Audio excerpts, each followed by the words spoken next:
Hi అండి అందరికీ.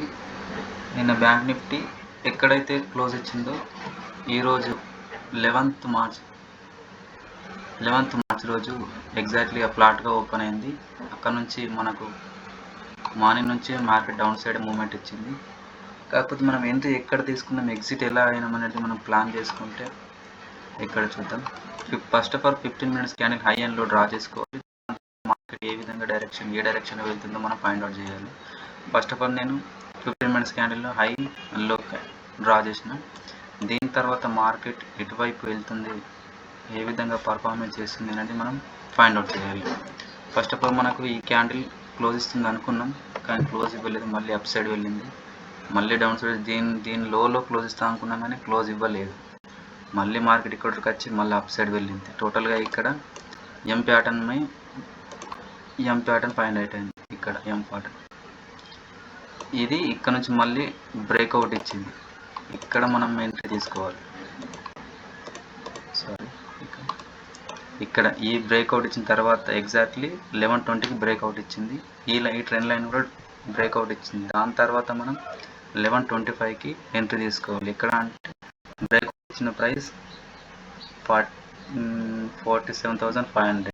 మనం పుట్ ఆప్షన్లో 47,500 600 పుట్ ఆప్షన్లో మనం టైం వచ్చేసి 11:25కి ఎంట్రీ తీసుకున్నాం. 11:25 ఇక్కడ ఎగ్జాక్ట్లీగా అంటే 350 రూపీస్కి ప్రీమియం ఎంట్రీ తీసుకున్నాం. అది మన 60 పాయింట్స్ 1:2 ప్రకారం టార్గెట్ హిట్ అయింది. 60 పాయింట్స్ మనం ప్రాఫిట్లో ఉన్నది. టార్గెట్ హిట్ అయినా కూడా మార్కెట్ ఇంకా ర్యాలీ ఉంది. అయినా మనం మన టార్గెట్ మన రిస్క్ మేనేజ్మెంట్ ప్రకారం మనం ఎగ్జిట్ అయిపోయినాం. మనం 1:2 రిస్క్ ప్రాఫిట్ వేస్తుంది, మనం ఎగ్జిట్ అయిపోయినాం. అయినా కూడా మళ్ళీ ఒక ఛాన్స్ ఇచ్చింది. ఇక్కడ మళ్ళీ ఒక రీఎంట్రీ తీసుకునే ఛాన్స్ కూడా వచ్చింది. ఇక్కడ అంటే ఈ క్యాండిల్ బ్రేక్అవుట్స్ తర్వాత ఇక్కడ కూడా మనం ఎంట్రీ తీసుకోవచ్చు, లేదంటే ఇక్కడ కూడా ఎంట్రీ తీసుకోవాలి. కాకపోతే రిస్కీ ట్రేడ్ అన్నట్లు ఇక్కడ తీసుకుంటే రిస్కీ ట్రేడ్. ఎందుకంటే ఈ ట్రెండ్ లైన్ని టచ్ అయ్యే వరకు వెయిట్ చేయాలంటే మనం చాలా పేషెన్స్గా ఉండాలి, చాలా జాగ్రత్తగా ట్రేడ్ చేయాలి. అంటే ఇక్కడ కూడా తీసుకోవచ్చు. ఇక్కడ 12:10 ఇక్కడ 12:10 ఎగ్జాక్ట్లీ ఇక్కడ మనం ట్రేడ్ తీసుకుంటే నియర్ బై 50 పాయింట్స్ ప్రాఫిట్లో బుక్ చేసుకుంటుంది. కానీ ఇది రిస్కీ ట్రేడ్ అన్నట్లు. రిస్క్ చేసిన వాళ్ళే ఈ ఎంట్రీ తీసుకోవాలి. ఇక్కడ మనం ఏ విధంగా మనం ఎంట్రీ తీసుకున్న సైకాలజికల్ ప్రకారం చూస్తే మార్నింగ్ నుంచి మార్కెట్ డౌన్ సైడే మూమెంట్ ఉంది. ఇక్కడ 50 minutes క్యాండిల్ క్లోజ్ ఇచ్చినట్లు ఇచ్చి మళ్ళీ పుల్ బ్యాక్ అయింది. మళ్ళీ ఇక్కడ నుంచి మళ్ళీ హాఫ్ అన్ అవర్ తర్వాత కూడా ఎగ్జాక్ట్లీ బ్రేక్అవుట్ ఇవ్వలేదు.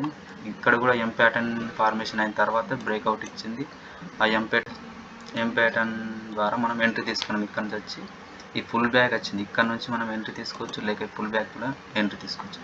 ఇక్కడ ఎంట్రీ తీసుకున్నా కూడా దీని హైలో స్టాప్ లాస్ అండ్ మనం అనుకున్న విధంగా ఇక్కడ target, first target, second target కూడా మనం చూసుకోవచ్చు. కానీ ఇంతవరకు మనం పేషెన్స్తో ఉండలేము. మనం చూద్దాం. ఇప్పుడే స్టార్టింగ్ పోను అది అర్థమవుతుంది. ఇక్కడ నుంచి మార్కెట్ పూర్తిగా డౌన్ సైడ్ అయింది. మళ్ళీ ఇక్కడ నుంచి మొత్తం సైడ్ వేస్ మార్కెట్ ఏర్పడింది. ఇక్కడ నుంచి ఏ ఎంట్రీ తీసుకోలేదు. ఈరోజు ఒకటే ఎంట్రీ తీసుకున్నాం మనం 60 పాయింట్స్ 1:2 ప్రకారం. ఈరోజు టార్గెట్ హిట్ అయింది. మళ్ళీ ఆప్షన్ ప్రీమియంలో చూస్తే కూడా ఈ ట్రెండ్ లైన్ కూడా మనం డ్రా చేసుకున్న లైన్ కూడా బ్రేక్అవుట్ ఇచ్చిన తర్వాతనే ప్రాపర్గా బ్రేక్అవుట్ ఇచ్చిన తర్వాతనే ఎంట్రీ తీసుకోవాలి. బ్రేక్అవుట్ ఇవ్వకన్నా ముందే ఎంట్రీ తీసుకుంటే ఖచ్చితంగా మనం లాస్లో ఉంటాం. జాగ్రత్తగా ట్రేడ్ చేయాలి. రెడ్ క్యాండిల్ వచ్చింది కదా అని ఎగ్జిట్ అయిపోద్దు. బ్లూ క్యాండిల్ వచ్చిందో గ్రీన్ క్యాండిల్ వచ్చిందా అని మనం ఆవేశపడి ట్రేడ్ తీసుకోవచ్చు. జాగ్రత్తగా చూసి మార్కెట్ డైరెక్షన్ని ఫైండ్ అవుట్ చేసిన తర్వాతనే మనం ఎంట్రీ ఎగ్జిట్ ప్లాన్ చేసుకోవాలి. ఈ విధంగా చేసుకుంటే మనం మంత్ ఎండింగ్ లోపు మనం ప్రాఫిట్లో ఉంటాం. ఇలాంటి కంటెంట్ మనకు కావాలంటే తెలుసు కదా, సబ్స్క్రైబ్ చేయండి. ఇప్పుడు ఏం చేస్తారులే. Thank you.